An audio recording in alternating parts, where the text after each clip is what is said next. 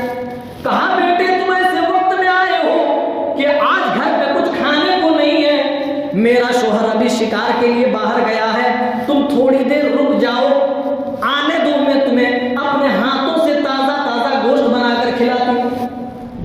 کتنے مہمان نواز تھے آپ کے لوگ، یہاں خریدنے آئے، یہاں کھلانے کی بات کر رہے ہیں۔ اور آج کل لوگ اگر کسی کے گھر داخل ہو جائے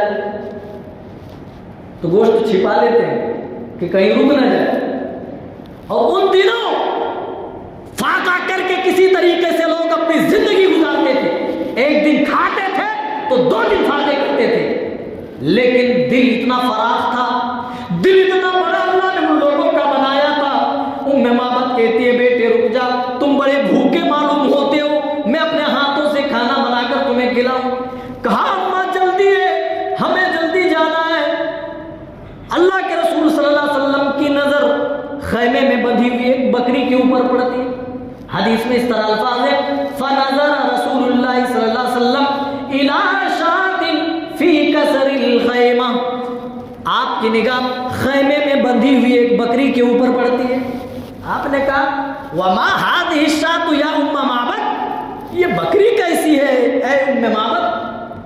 کہا تِلْكَ الْجَحَدُ عَنِ الْغَنَمِ خَلَّفَهَا تِلْكَ الْجَحَدُ عَنِ الْغَنَمِ، بیٹے یہ وہ بکری ہے جو اپنی کمزوری اور لاغر پنی کی وجہ سے ہر بار ریوڑ سے پیچھے رہ جاتی ہے۔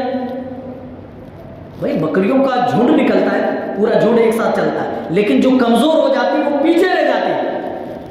ام معبد کہتی ہے کہیں بھیڑیا نہ اچک لے، اس ڈر سے میں ریوڑ کے ساتھ اسے میں نہیں بھیجتی۔ اے میرے بیٹے یہ دودھ نہیں دیتی ہے، حل من عندک لبن، کیا یہ دودھ دیتی ہے؟ کہا نہیں، اس کا سوال ہی نہیں ہے۔ کہا اماں جان اگر آپ اجازت دیں تو میں ذرا دوہ کر دیکھ لوں، میں بھی تو ذرا ٹرائی کروں۔ بولتا نا ایک بار ٹرائی کرنے کے کیا حرج ہے، وہ قسم کھاتی ہے اور اس طرح بِأَنْتَ وَأُمِّي یا رسول اللہ، بِأَبِي وَأَنْتَ وَأُمِّي، میرے ماں باپ پر قربان تم زیادہ بھوکے نظر آتے ہو، یہ بکری کبھی بھی دودھ نہیں دے سکتی ہے، یہ تو بہت زیادہ بوڑھی اور کمزور ہو چکی ہے، اس کی ہڈیوں میں تو گودا تک بھی موجود نہیں۔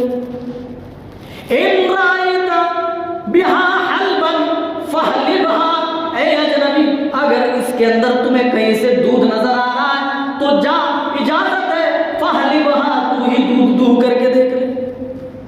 رسول اکرم صلی اللہ علیہ وسلم نے بکری منگائی، آپ اسی طرح بیٹھے، دودھ دوہنا شروع کیا، اس طرح بکری نے جی بھر کے دودھ دیا۔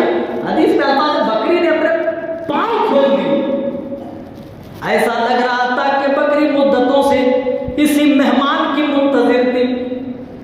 برتن بھر گیا، آپ نے پیا، اپنے ساتھیوں کو آپ نے پلایا، ام معبد کو بھی پلایا، اور پھر دوبارہ آپ نے دودھ دوہنا شروع کیا۔ ایک بڑا پورے پریوار کو کافی ہونے کے لیے جو برتن کافی ہوتا ہے وہ برتن آپ نے منگایا۔ کیا ہے ام معبد، اس چھوٹے برتن سے تیرے گھر میں کچھ نہیں ہونے والا، ایک بڑا سا برتن لے کر کے آؤ۔ ام معبد کہتی ہے بڑا برتن لے آئی، اور رسول اکرم صلی اللہ علیہ وسلم دودھ دوہنا شروع کر دی۔ دودھ اتنا آیا کہ اس کی جھاگ اوپر تک تیرنے لگ گئی، اور مجھے تھما دی اور کہا اے اماں جا یہ دودھ پی لینا، اپنے شوہر کو بھی پلا دینا، اور یہ بکری جب تک زندہ رہے گی اسی طرح دودھ دیتی رہے۔ حدیث میں آتا ہے رسول اکرم صلی اللہ علیہ وسلم نے ام معبد سے بیعت لی اور آپ مدینے کی طرف نکل گئے۔ رسول اکرم صلی اللہ علیہ وسلم کو جو ملا بے پناہ ملا، جو دیا گیا اللہ کی طرف سے بے پناہ دیا گیا۔ حسن ایسا لوگ دیکھے تو یہ نہ لوگ دیکھ پائیں کہ چاند زیادہ خوبصورت یا میرے نبی کا چہرہ زیادہ خوبصورت۔ اخلاق وہ دیا گیا جس سے بڑھ کر کسی کا اخلاق بنایا نہیں، جو دیا اللہ تعالیٰ نے، کوثر کا ورنہ مانا ہی ختم ہو جائے، بے پناہ دیا اللہ تعالیٰ۔ برکت ایسی دی جس چیز پر ہاتھ لگاتے، مٹی بھی ہاتھ لگاتے تو سونا بن جاتی۔ حضرت جعفر بن عبداللہ کہتے ہیں، ابو داؤد کی صحیح روایت ہے، رسول اکرم صلی اللہ علیہ وسلم نے ایک مرتبہ اپنی سواری کے پیچھے مجھے بٹھایا اور انصاری کے ایک باغ کے اندر مجھے لے گئے۔ اتنے میں ایک اونٹ نے آپ صلی اللہ علیہ وسلم کو دیکھا اور دیکھنے کے بعد زاروں قطار اس اونٹ نے رونا شروع کر دیا۔ رسول اکرم صلی اللہ علیہ وسلم کو اونٹ بھی پہچانتے تھے، جانور بھی۔ اگر ہم مسلمان اس نبی کو نہ پہچانے، اس نبی کے نقش قدم پر نہ چلے، آپ کی اطاعت و فرما برداری میں دل و جان قربان نہ کریں، تو پھر ہم جانوروں سے بھی زیادہ گئے گزرے ہوں گے۔ ایک جانور بھی جانتا ہے یہ نبی ہے، آپ کو دیکھ کر جانور رو رہا ہے، اونٹ رو رہا ہے۔ رسول اکرم صلی اللہ علیہ وسلم نے اونٹ کو روتے ہوئے دیکھا، اونٹ کو سہلایا اور کہا کون ہے اس کا مالک؟ مالک کو بلاؤ۔ اتنے میں انصاری نوجوان دوڑتا ہوا آیا اور کہا اللہ کے رسول میں اس اونٹ کا مالک ہوں۔ آپ صلی اللہ علیہ وسلم نے فرمایا افلا تتقی اللہ من هذه البہیمہ، اے انصاری نوجوان، کیا تو اس جانور کے تعلق سے اللہ سے نہیں ڈرتا؟ جانور کے ساتھ تم حق تلفی کر رہے ہو، اس کو تم کھانا کم دیتے ہو، اس سے کام تم زیادہ لیتے ہو۔ یہ اونٹ تمہاری شکایت کر رہا ہے کہ میرا مالک مجھ سے کام زیادہ لیتا ہے اور کھانا کم دیتا ہے۔ افلا تتقی اللہ من هذه البہیمہ بہیمۃ التی تملکها، اللہ نے جس پروردگار نے تجھے اس اونٹ کا مالک بنایا، کیا اس کا ڈر اس جانور کے تعلق سے تیرے دل کے اندر موجود نہیں؟ آج ہم ایک دوسرے کی حق تلفی کر دیتے ہیں، انسان کو چھوڑو، مسلمان بھائی کی حق تلفی مارتے ہیں، یہاں جانور کی حق تلفی سے رسول اللہ صلی اللہ علیہ وسلم منع فرما رہے ہیں۔ اس کے ساتھ احسان کرو، اچھا برتاؤ کرو، ایسا مت کرو کہ اس کو کھانا کم دیا جائے اور کام زیادہ دیا جائے۔ ہو میرے بھائی، رسول اکرم صلی اللہ علیہ وسلم کی یہ سب زندہ موجودہ، اور یہیں پر بس نہیں، اس طرح کے بے شمار واقعات ہیں جن میں پتہ چلتا ہے رسول اکرم صلی اللہ علیہ وسلم کے ہاتھوں کئی ایسے معجزات وارد ہوئے۔ معجزہ کہتے ہی اس چیز کو ہے جو عقل کو حیران کر دے، عقل کو جو حیران کر دے، عام لوگوں کی سمجھ و فہم سے بالا تر ہو، اسی کو معجزہ کہا جاتا ہے۔ جنگ خندق کے موقع پر جب خندق کھودی جا رہی تھی، خندق سمجھتے ہیں بھائی، سرنگ، جنگوں کا ایک طریقہ ہوتا ہے کہ دشمن فوج ہمارے علاقے میں نہ داخل ہو سکے، اس لیے خندق کھود دی جاتی تھی، وہ عبور نہ کر سکے۔ کہ جابر بن عبداللہ کہتے ہیں، صحیح بخاری کی روایت ہے کہ خندق جب کھودی جا رہی تھی، میں نے رسول اکرم صلی اللہ علیہ وسلم کا پیٹ بہت زیادہ چمٹا ہوا دیکھا۔ او میرے بھائیوں، اللہ نے آج نعمتوں کی فراوانی ہمارے اندر رکھ دی، کھانے پینے کے نئے نئے اقسام آج موجود ہیں، آج مختلف انواع اقسام کے آج ہمارے پاس کھانے پینے کی چیزیں موجود ہیں، لیکن پھر بھی ہم ناشکری کر رہے ہیں۔ اس زمانے کو یاد کیجیے جس زمانے میں رسول اکرم صلی اللہ علیہ وسلم ہیں۔ اما عائشہ کہتی ہیں ہمارے گھر میں کئی کئی دن تک چولہے نہیں جلا کرتے تھے، رسول اکرم صلی اللہ علیہ وسلم نے لگاتار 3 دن تک جو کی روٹی نہیں کھائی، اور پوری زندگی آپ نے کبھی میدے کی روٹی نہیں کھائی۔ آپ اندازہ لگا سکتے ہیں بھوک کی شدت کی وجہ سے بعض دفعہ آپ اور آپ کے صحابہ پیٹ کے اوپر پتھر باندھ لیا کرتے تھے۔ یہی حال حضرت جابر بن عبداللہ نے خندق کھودتے ہوئے نبی صلی اللہ علیہ وسلم کو دیکھا تو رہا نہیں گیا، بھاگتے ہوئے گھر آئے اور بیوی سے پوچھا، اے میری بیوی، آج سے زیادہ بھوکا میں نے اپنے نبی کو نہیں دیکھا، میں نے اپنے نبی کو دیکھا کہ آپ کا پیٹ بہت زیادہ چمٹا ہوا ہے، بہت زیادہ چھوٹا پڑ گیا ہے، اے میری بیوی کچھ کھانے کو ہے تو بتا۔ بیوی ایک پوٹلی نکالتی ہے، اس پوٹلی کے اندر صرف 1 سا جو موجود ہے، یعنی 3.25 کلو جو موجود ہے۔ حضرت جابر بن عبداللہ کہتے ہیں ہمارے پاس ایک بکری کا چھوٹا بچہ تھا، ہم نے اس کو ذبح کیا اور بیوی سے کہا تم اس کا آٹا تیار کرو، اور بیوی نے کہا کہ جاؤ رسول اکرم صلی اللہ علیہ وسلم کو دعوت دے کر کے آؤ. ہاں سنو رسول صلی اللہ علیہ وسلم اور ان کے ساتھیوں کے درمیان مجھے شرمندہ مت کرنا. حدیث کے الفاظ ہے کہ تم دعوت تو دینے جا رہے ہو لیکن شرمندہ مت کرنا. کیا مطلب؟ زیادہ لوگوں کو مت بلانا. ارے 3 کلو تو آٹا ہے ہمارے پاس, ایک چھوٹا سا بکری کا بچہ ہے, کتنے آدمی کھا سکتے تم جانتے ہو, بس اتنے ہی لوگوں کو بتانا.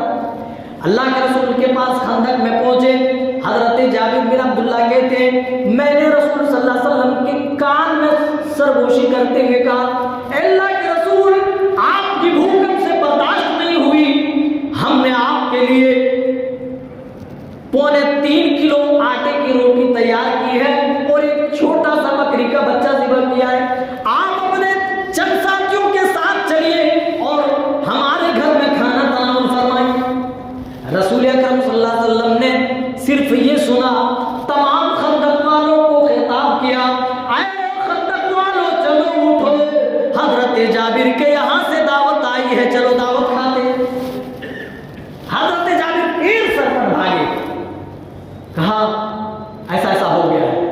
بیوی نے ڈانٹ کر کہا میں نے تجھے پہلے ہی خبردار کیا تھا کہ تم مجھے شرمندہ مت کر. کہا میں نے تو بالکل ویسا ہی کیا تھا, رسول صلی اللہ علیہ وسلم کے کان میں سرگوشی کرتے ہوئے کہا تھا, لیکن رسول اکرم صلی اللہ علیہ وسلم نے تمام لوگوں کو دعوت دے دی ہے, تو میں کیا کر سکتا ہوں.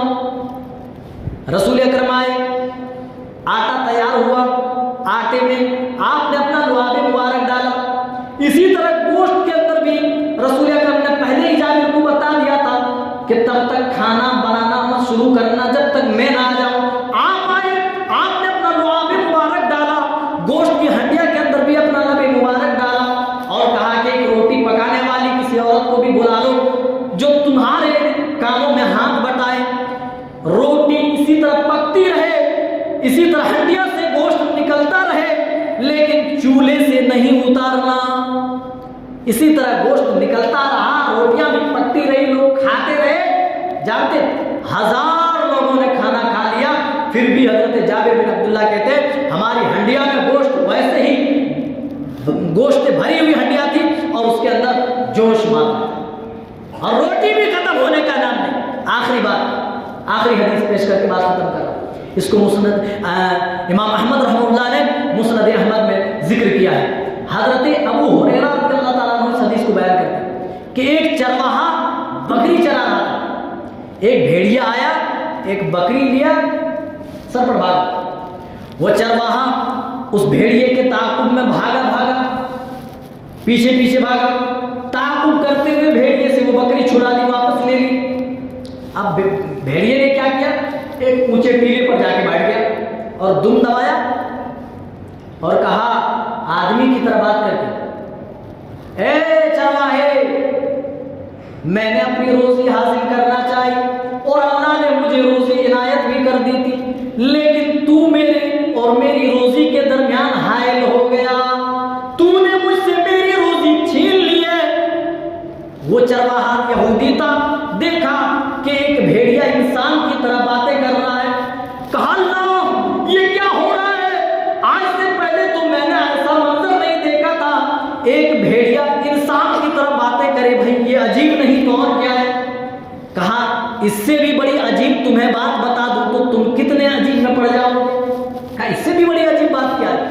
کہا 2 پہاڑوں کے درمیان کھجوروں والے علاقے میں رہنے والا ایک شخص ایسا ہے جو ماضی اور مستقبل کی خبریں بیان کرتا ہے. وہ یہودی تھا, تورات کا تھوڑا بہت علم تھا, آخری نبی کی تلاش میں اس کا دل بے چین ہو رہا تھا کہ کہیں ہو نہ ہو آخری نبی ہو.